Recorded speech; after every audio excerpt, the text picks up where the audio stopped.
They were lined up all the way to Virginia.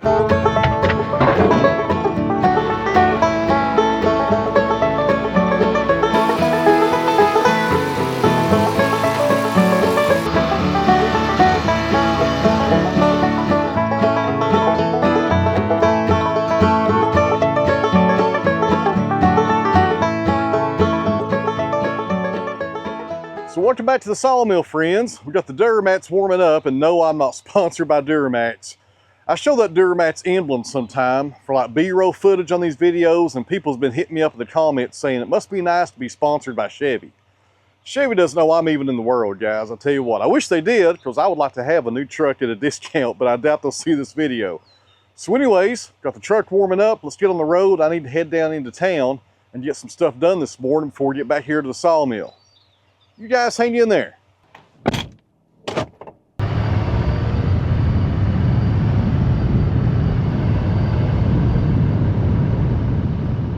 Sponsored by Duramax. No sir, I wish I was. Not me. But anyways, guys, today we have a lot to get done, and we have some really nice weather here in Northeast Tennessee this weekend. It's Friday, in case you're wondering what day it is. It's actually Good Friday. I got to run into town. I'm going to get the truck washed because it's nasty. I don't know how this truck gets so dirty. I never take it off-road. It's got mud all over it. I think maybe Bruno may sneak out in while I'm not looking.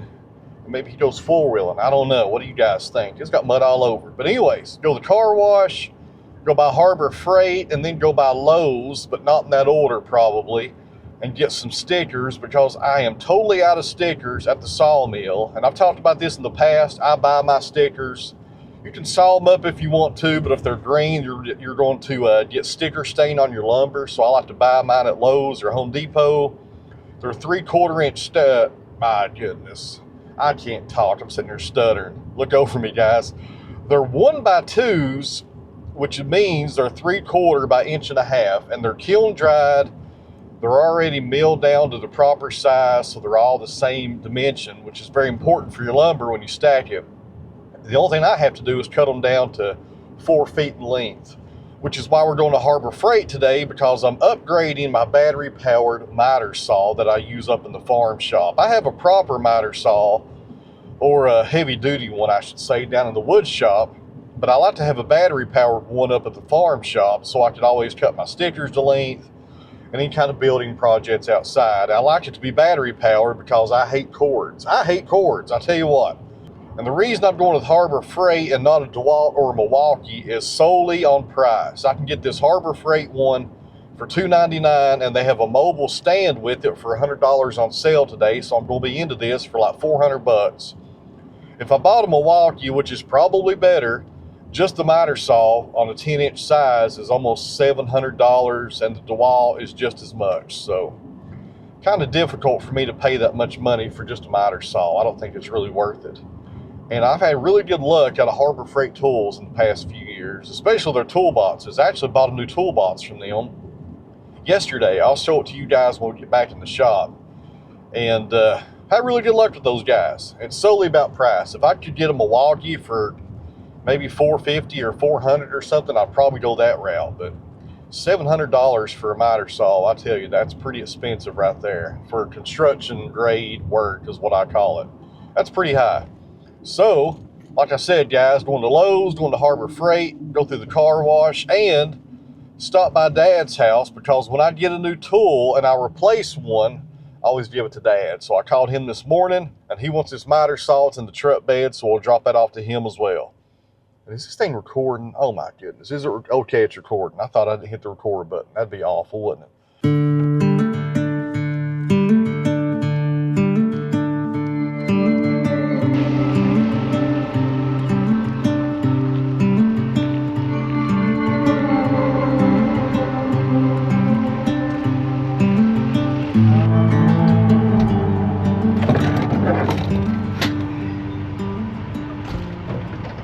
So that was the first stop. Dad was in the shower, so I'll just put those in front of the garage door in case you're wondering where he's at.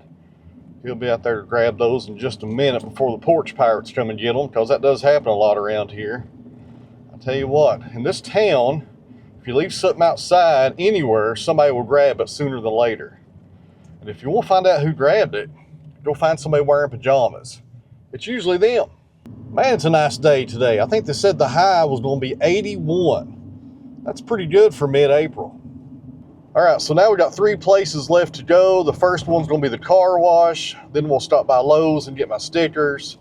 Then Harbor Freight and get the miter saw and the new stand. And then we'll head back to the farm and get to work. A lot to do today, guys, a lot to do. I'll see you guys back here in just a second. All right, friends, we're at Lowe's. Looks like the car wash is not going to happen today unless I go back by there later because they're lined up all the way to Virginia.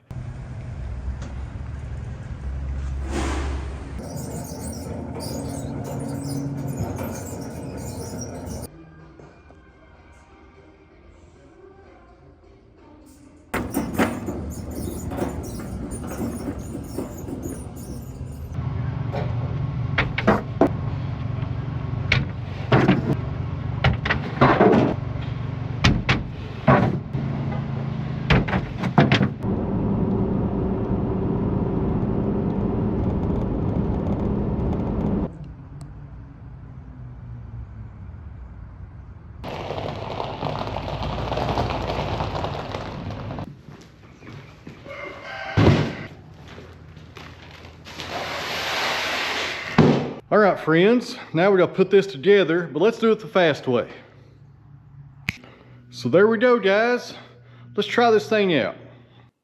So other than the new miter saw that I was needing to upgrade on, I was really needing a proper stand for it. I was using 2x4s and it just got in the way, and this one, you can break down and roll it against the wall and put it up and you're done with it. And this looks like a pretty nice saw. It had good reviews online. I'll tell you what, years ago, if you told me you could get a battery-powered miter saw, I would say, no way, no way, there's no way it's going to happen. Well, they proved me wrong over the years. And this one is kind of unique. It holds 2 batteries instead of 1. They say it will last longer because of that feature, but who knows. Real quick, in case you're wondering, not sponsored by Harbor Freight or Hercules. Bought this with my own money. This was $2.99 and the stand was on sale for $100, so with tax I think it was about $4.36 or something like that. Not too bad. Let's go over and get some batteries, and this is the new toolbox that I bought yesterday, also at Harbor Freight. This is a US General. I already had the top, so I went ahead and bought the bottom. This is a 42-incher, I believe, as far as the length of it. It's built pretty good. Has a ton of storage in it. I've not even moved into it yet. I just got a few tools in it. But I liked it so far, and I was needing another toolbox. And there's the batteries. 20 volt, 5 AH, 5 amp hours. I think that's what it stands for. It can hold bigger ones, but this is the ones I have right now.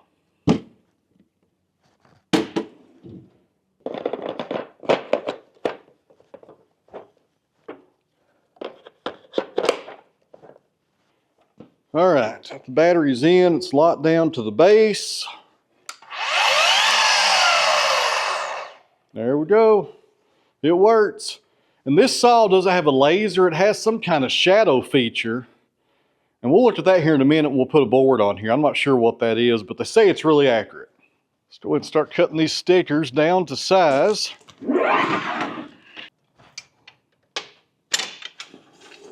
Real fast, if you're new to this channel, let me introduce you to the hatefulest rooster on YouTube. Right there is Mr. Earl. Earl, what are you making so much racket for out here? In case you're wondering, he hates my guts, and I'm not fond of him either. He hates everybody.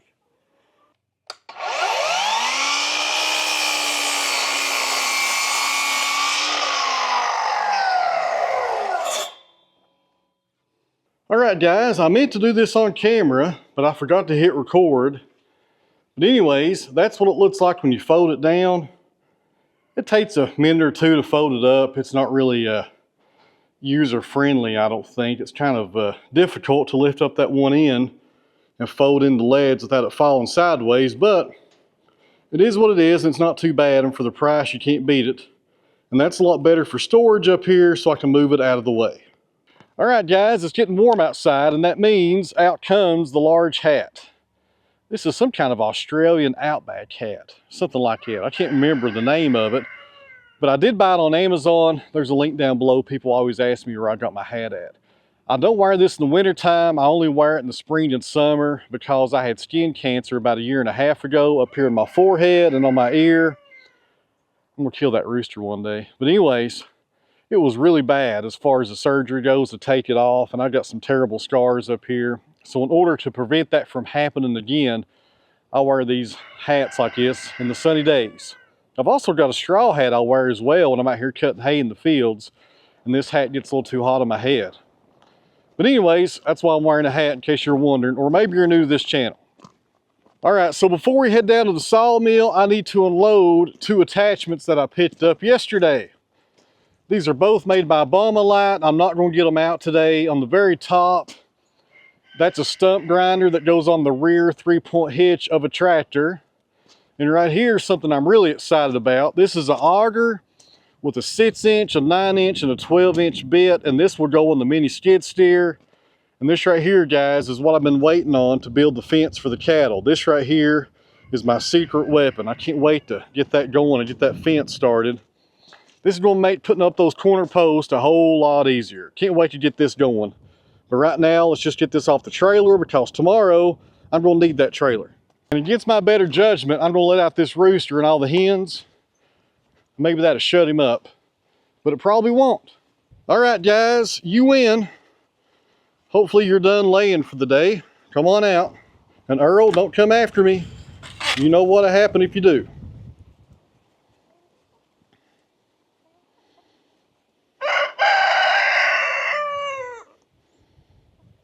All right, let's warm up Mr. Cotto, unload both these attachments, then head down to the sawmill. And before we get into sawing for the day, I need to move some logs around. I got a log delivery 2 days ago when it was raining. I'll put some footage up right here of that.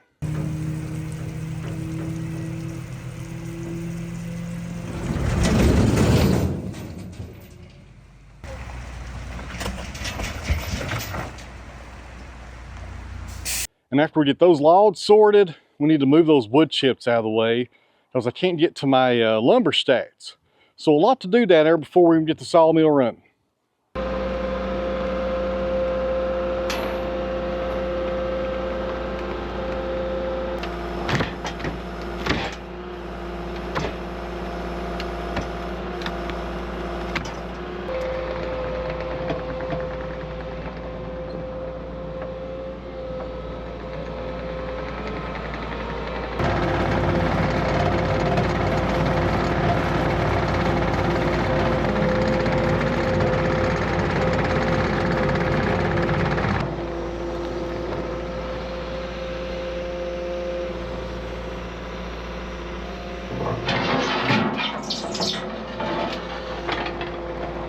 All right, friends, real fast, let's take a look at these logs.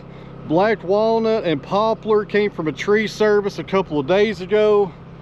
I'll tell you what, this one had potential. It was huge, but has tons of issues. Look at that crack right there on the bottom. And just a lot of stuff going on here. If this was nice and solid, you know, in the proper size, man, we'd be looking at a very, very valuable walnut log, but I'm not sure what we're going to do with it. It's got a heart right there, another one right there in the top. I'm not sure what's going on with this thing, guys. This will be very interesting when we put it on the sawmill. Moving on, got a nice crotch log right here, a really nice log right there on top of it. And that's a pretty nice one right there. The small one beside it, those are all walnut. Got a poplar behind it, a nice straight poplar right here. And over on this side, got 2 more poplars. So 1, 2, 3, 4 poplars and 4 walnuts. I'm sorry, 5 walnuts. One of them rolled off over here. So here's what we need to do while I got Mr. Cotto down here. Sort all these logs, then put the bucket on. That's why I brought it down here with me. And take these wood chips and move them further back toward that other driveway right there that I own. I'm not ready for these for the garden just yet, but I need them out of the way because it's blocking my entrance over there to the sawmill. So let's get these 2 jobs done, and then we'll move on to something else.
All right, friends, I've been meaning to do that for like the past week or so. I was tired of having the front of the sawmill building closed off.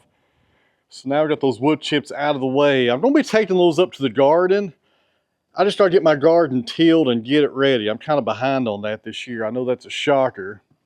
I need to do something with this red oak right here as well. I probably need to saw some more up and get a full load for the kiln, I guess. Got some slabs of pine over here. Need to take those to the burn pile. We can do that later. Now the Bommalite, I need to move it out of the way. That's the mini skid steer. It's the TRL 630D. It's a really nice machine to have around.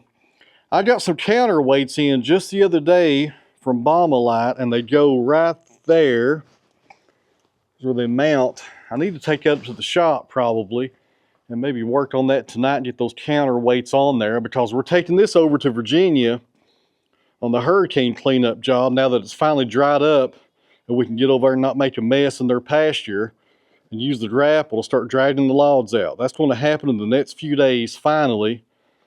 I need to move out of the way for now.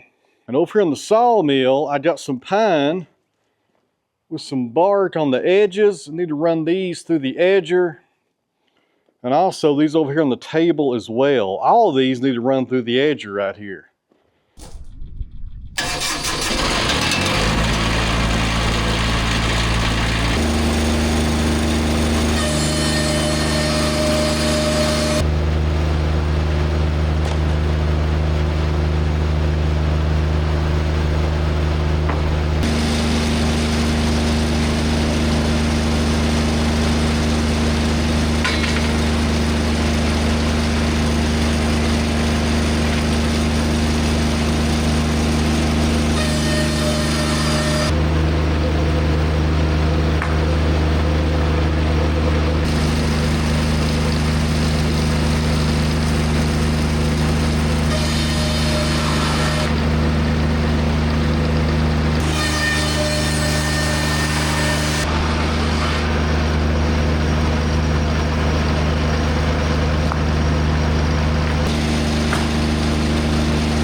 All right, guys, I really hate to do this, but it looks like I'm done for the day. So I live out here on this country road, and there's a main road about 2 miles down from me that we have to travel to go to town or go anywhere.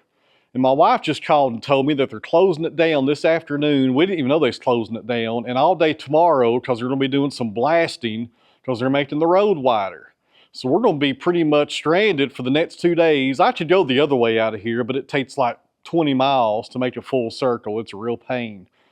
And we're low on milk, and Bruno drinks nothing but milk. So it looks like I'm done for the day. I gotta go get cleaned up, go grab her, go to town, get some milk and whatever else we need, and hopefully be okay for the next 2 days being stuck over here. It doesn't mind me so much, but Bruno likes to get out and ride around every day or so, so he'll have a hard time with it, but I'll probably be okay. But anyways, I'm gonna end this video right here. Actually, I'm gonna end this work day right here.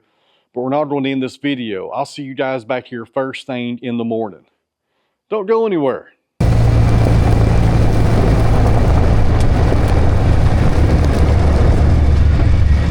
All right, friends, it's the next day, and I'll tell you something funny. I did all that running around yesterday. I cut my work day short, cut this video short, you know, all that stuff because the road closure is going on. And my wife got a notification on this little Facebook group for the local community saying that the road closure had been canceled until next weekend. That was aggravating right there. I wish they had done that a day before. But anyways, that's the way it goes for me. We're down here at the wood shop, or the timber frame rather. Same thing. And I'm going to give you guys an update on this flapper here that we installed, I think 2 videos back. It's actually working. All right, so for those of you that didn't see that previous video, That's a 6-inch pipe going to my motor and planer in the wood shop. It dumps out the wood chips right here on the ground. Those go to the compost pile and the chickens. And my problem was, I was having robins go in there and make a nest constantly, especially in the springtime. So I installed this little cheap flapper off Amazon, and it's supposed to be shut right now. But as you can see, it remains open because it broke the spring the first time I used it, but it's staying on there. And for some reason, that's enough obstruction right there, or enough of an obstruction, say that a different way, to keep the birds out of there. Or it has been so far. I've not checked it in the past 2 days. We'll go in here right now and take a look at it. But as long as that flapper doesn't break off, I think I'm in good shape here. Now, this is the way this is probably going to go. I've been bragging on this, my little method working here that cost me $6 to keep the birds out. I've not checked this in probably 2 days, which means a robin's probably built a nest in it, more than likely. All right, guys, I think we have a fix. It's been over a week now. Like I said, I've not checked it in about 2 days, and there's no signs of birds or nothing being in there making a nest. Thank goodness. And while we're in here, another reason I came down was to get some 2x4s. It looks like I got a few of them hiding in there. So we're up in the shop this morning. The other shop, this is the wood shop, of course. Even though I'm building wooden pallets in the other one, I got more room up there. This wood shop is nice. It's 30 by 42. I should have made it 60 by 80 though. It's way too small. Way too small, especially for doing a lot of productive or a lot of production woodworking here with the planer and the motor. Eventually, I will probably make this building 3 times bigger. I'll build a new one and use this one for something else. I need to be able to bring lumber out of the kiln into this building or into a building and set it down beside of a planer. I can't do that in this building. It's too small. I didn't think ahead. I did not think ahead on this building. But at the time, I didn't have nothing to work out of, so I was really happy with it. I'm still happy about it. It's just too small. Way too small.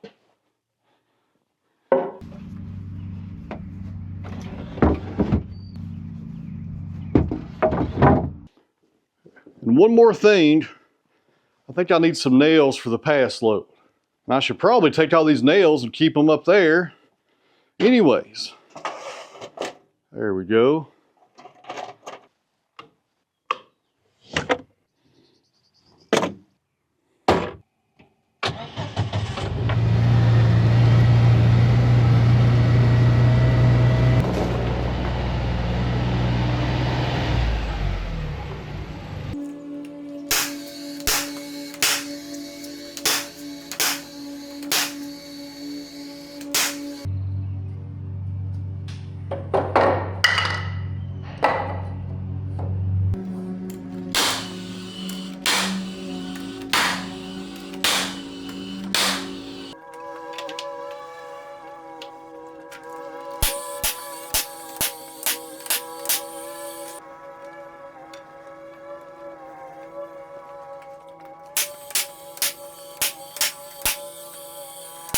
All right, guys, real fast, I've touched on this in the past. These are open face pallets. They are perfect for stacking lumber on to go in your kiln.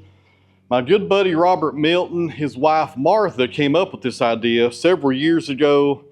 I give all credit to them, and it works out really good. There's all kinds of people across this country, probably across the world, that are using this now for stacking lumber on. I don't think there's a better way to do it. And the reason it's called an open face is because you have a top on it right here with these runners, and there's no runners on the bottom.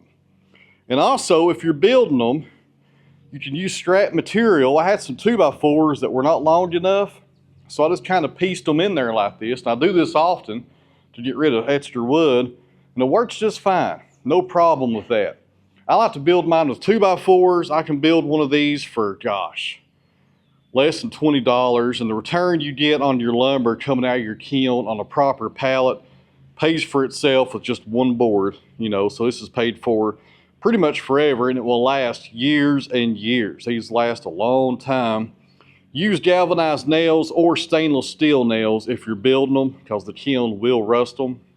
And people ask, my first row of stickers, why don't you screw those down The main reason is I've done that before, and the nails or screws kind of blow them out over time, and they just, you know, bust right in the middle, and they're gone forever pretty much. They have to lay them down anyways. That's why I don't do that. But these work really good, and if you're going to build them, here's another tip.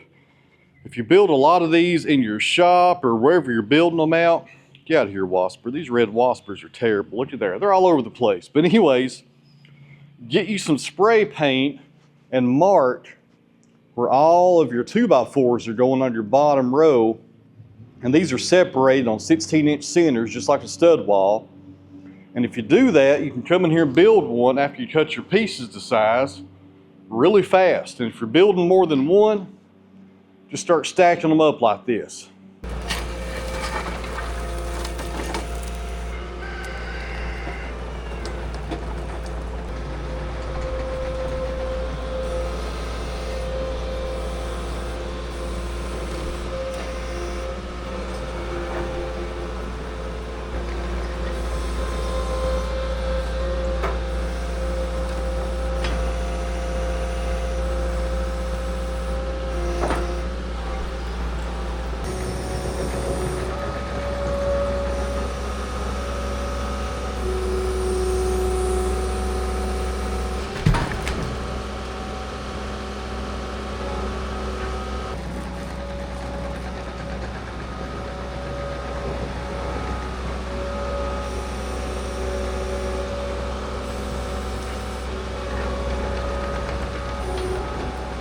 All right, guys, look over my voice here. My allergies are really kicking in. This pollen is terrible this time of year here in Tennessee.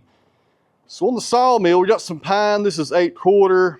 I need to rip that down the middle. I may send it through the edger, I don't know. But over here, we got 3 more logs ready to saw. These came from a tree service. They're not the best log in the world. Actually, this one right here isn't too bad. That one's kind of small. I really like that one right there. The first one going on the sawmill, however, has a pretty good sweep to it right there. You see that sweep? Not the best saw log, but we'll get something out of it. We're going to saw these into 4/4 on the thickness with his, my goodness, look over me here. 4/4 on the thickness. That means it's 1 1/8, 9 inches wide, because we're going to make this into shiplap. And here's where it's going. After I run that lumber through the kiln and the edger, then back through the molder into some shiplap, we're going to cover these walls back here because, guys, it's getting hot. Summertime will be here before you know it. And that heat radiates on the other side of that metal, and it's just miserable standing back here running this sawmill. And I got nowhere to hang stuff. I know I can hang stuff all these runners right here, but it would look a lot better if I had a proper wall. And since it will be pine, not the powder post, look over me, I can't talk today. Since it's going to be pine, the boring bees or the carpenter bees will wear it out, so I'll have to paint it more than likely. So I went ahead off camera and put some ATF on the rails and the chains, so we're good to go. I also topped off the diesel. Got plenty of water in the lubrication tank. Now, I'm not sure how sharp this blade is on the mill. Maine Silver Tip Turbo 7. If you want to try those blades out, you guys know what to do. Call Maine. Cell phone number is in the video description.